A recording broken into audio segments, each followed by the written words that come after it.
Nshuti bene data ndabaramukije mu izina rya Yesu. Nipfuje no munsi kuganira namwe ku majambo ajanye n'ivyo kugaruka kwa Yesu,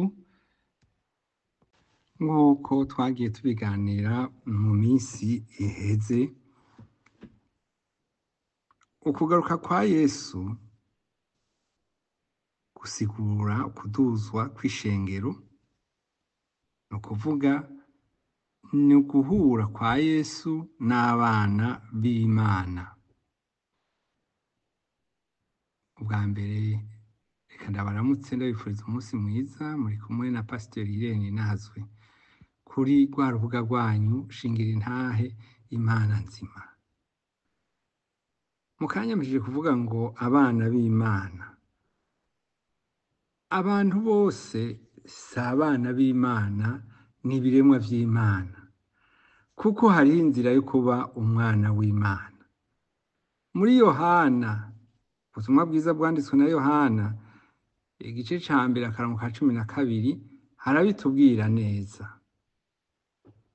Havuga ngo, ariko abamwakiriye bose yabahaye ububasha bwo gucika abana b'Imana, nibo bizeye izina ryiwe. Amen. Ni ukuvuga iki? Ni ukuvuga bataramwizera ntibari bwacike, ntibari bwabe abana b'Imana. Yesu azogaruka gutora abana b'Imana, azogaruka gutora abamwakiriye. Mu butumwa bwiza bwanditswe na Yohana kandi mu gice cabwo ca 14, Yesu aratanga insiguro y'ingene bizogenda. Avuga ati, ntimuhagarike imitima yanyu, mwizere Imana nanje munyizere. Imuhira kwa data hari amazu menshi, iyaba atariho mba ndabibabwiye, kuko ngiye kubategurira ahanyu, kandi ngiye kubategurira ahanyu nzogaruka kubajana iwanje, ngo aho ndi namwe abe ariho muba.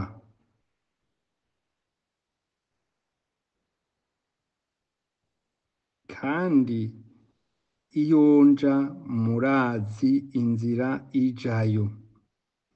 Toma aramubwira ati, mugenzi, ntituzi yuja, dushobora dute kumenya inzira? Yesu aramubwira ati, ni jewe nzira n'ukuri n'ubugingo, ntawushika kuri data ntamujanye. Amena.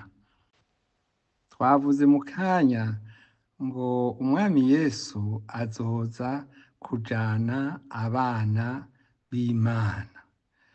Mu bazojana hariho abazoba baramaze kwitaba Imana n'abandi bazoba bakiri bazima. Ariko reka twumve ico ijambo ry'Imana ritubwira. Azoduha ubundi buzima tutari dufise. Hano muri Yohana igice ca 11 umurongo wa 25 havuga ngo, Yesu aramubwira ati, ni jewe kuzuka n'ubugingo. Unyizera niyo yoba yarapfuye azobaho, kandi uriho wese anyizera ntazokwigera apfa gushitsa ibihe bidashira. Urizeye ivyo? Nanje numva umenga nokubaza nti, urizeye ivyo? Mu bihe vya kera hari umuvugishwa yari yarabwiwe ku bihe nk'ibi bihe vy'iherezo, yitwa Daniyeli. Turasoma mu gice c'igitabo camwitiriwe Daniyeli 12, turasoma imirongo 3. Ego mu gice ca 12 umutwe w'amajambo uvuga ngo, Daniyeli yerekwa ivy'igihe c'iherezo.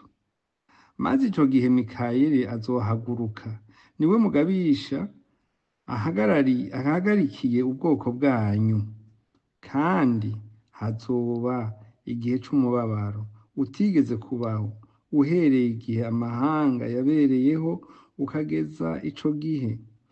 Ariko ico gihe umuntu wese wo mu bwoko bwanyu azoboneka ko yanditswe mu gitabo azorokoka. Kandi benshi bo mu bazoba basinziriye mw'ivu hasi bazokwikangura, bamwe bikangurire ubugingo budashira, abandi bikangurire ubumaramare n'ibiteterwa bitazoshira. Kandi abagize ubwenge bazokayangana nk'ugukayangana ko mw'itazanure ry'ijuru, n'abashikanye benshi ku bugororotsi bazokwakaka nk'inyenyeri ibihe bitazoshira. Amen. Ibi turiko turasigura ni ibintu bitaraba, ariko twiteze ko bizoshika vuba. Turasoma na hariya mu Batesalonika, ibaruwa rya mbere Pawulo yabandikiye, igice ca 4 akarongo ka 16 na 17. Turaheza dusome no mw'ibaruwa rya mbere Pawulo yandikira ab'Ikorinto, igice ca 15 akarongo ka 51 gushika kuri 53.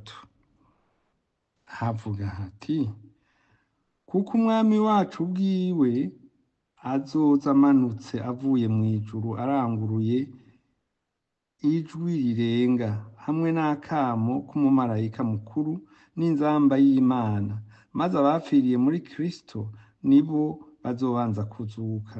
Maze natwe abazoba bakiriho dusigaye tuzoca duteruranwa nabo mu bicu dusanganirire umwami mu kirere, niho tuzokwama tubana n'umwami.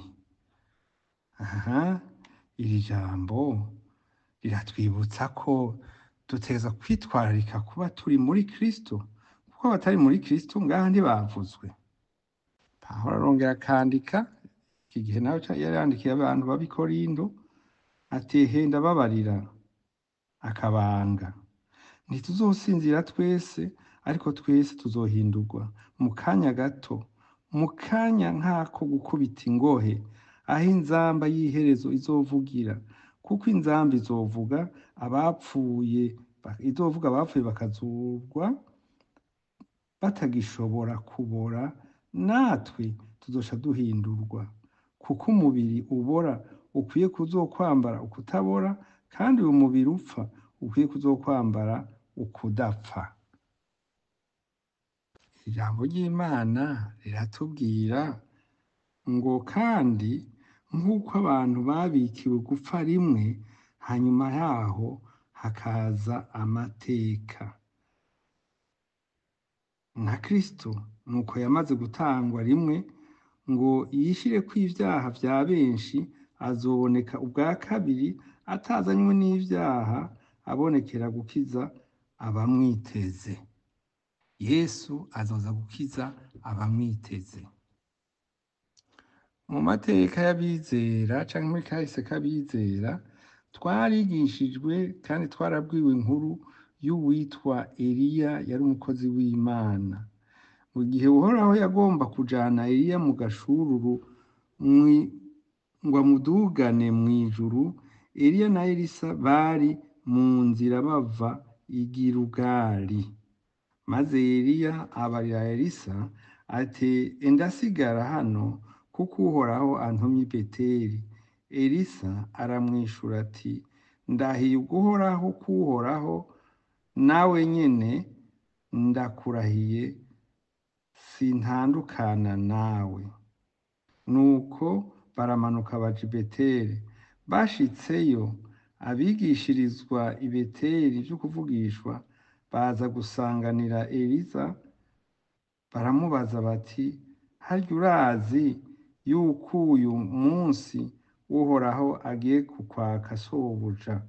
Arabishura ati egome ndabizi, ariko nimupfe gucereza.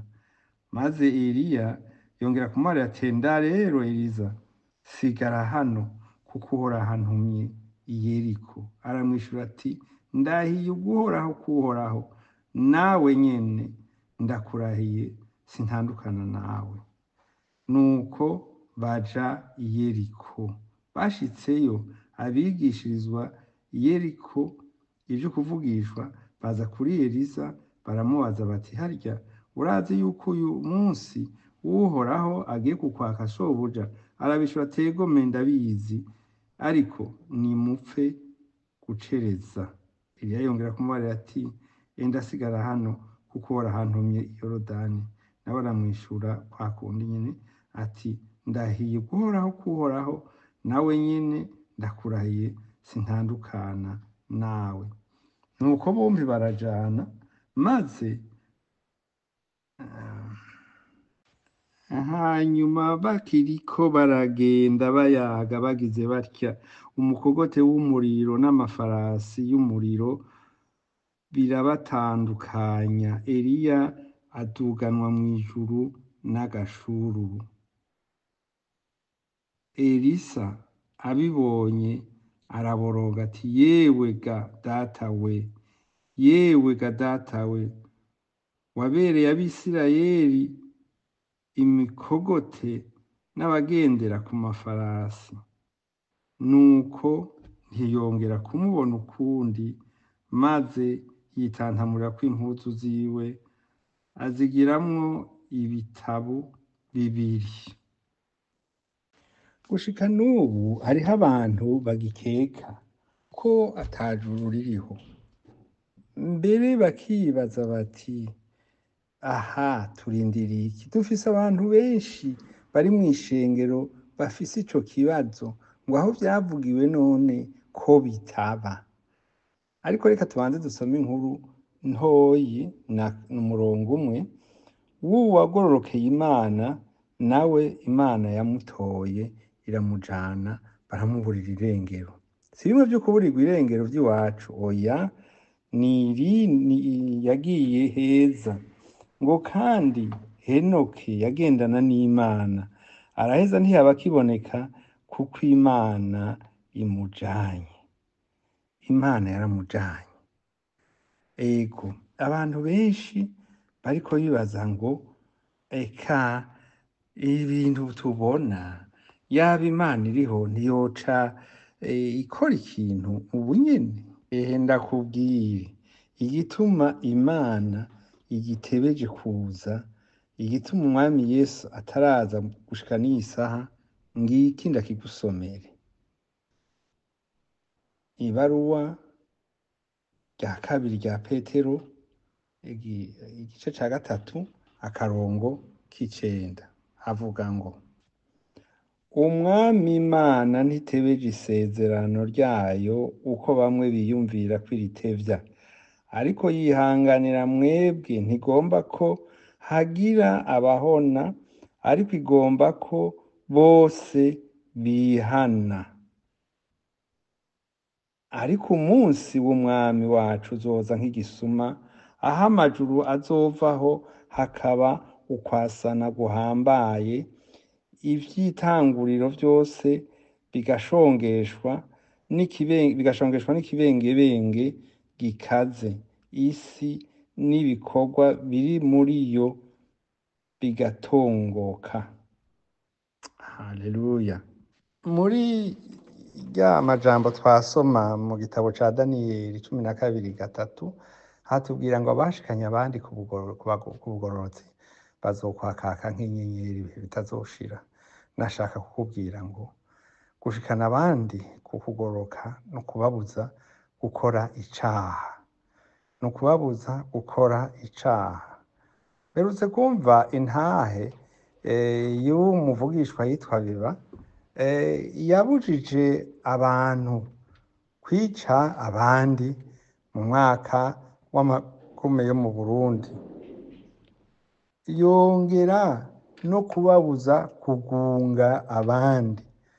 Aho vyari nko mu manza zisanzwe, imanza z'ubukwe, kuko abantu bari batanga kuduza ikintu citwa inkwano, ariko araza aravuga ati Imana ntibishima, nimubireke nimubigabanye. Yaranababwiye n'igiciro batategerezwa kurenza.